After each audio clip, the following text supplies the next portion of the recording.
അസ്തിത്വത്തിന്റെ പൂർണ്ണത എന്ന് പറയുന്നത്.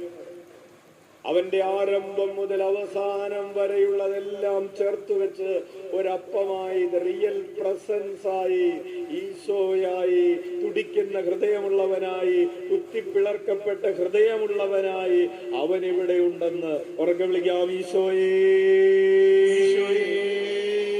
അപ്പോൾ അവനെ ആരാധിക്കണമെങ്കിൽ ദിവ്യകാരുണ്യത്തെ ആരാധിച്ചാൽ മതി. ഇവിടെ നോക്കിയാൽ മതി, വേറെ ഒരിടത്തും നോക്കണമെന്നില്ല. Hallelujah, hallelujah. അതുകൊണ്ടാണ് നിയമാവർത്തന പുസ്തകം 4-ാം അധ്യായം 7-ാമത്തെ തിരുവചനം, നിങ്ങൾ വിളിച്ചപേക്ഷിക്കുമ്പോഴെല്ലാം നിങ്ങൾക്ക് ഇത്രമാത്രം സമീപസ്ഥനായിരിക്കുന്ന എന്നെ പോലെ വേറെ ആരാണ് നിങ്ങൾക്കുള്ളതെന്ന് ചോദ്യം. നിയമാവർത്തനം 4:7. നിങ്ങൾ വിളിച്ചപേക്ഷിക്കുമ്പോഴെല്ലാം നിങ്ങൾക്ക് ഇത്രമാത്രം സമീപസ്ഥനായി. ഉയർത്തെഴുന്നേറ്റവൻ പറഞ്ഞു, വന്ന് കാണ് എന്റെ കയ്യിലെ തിരുമുറി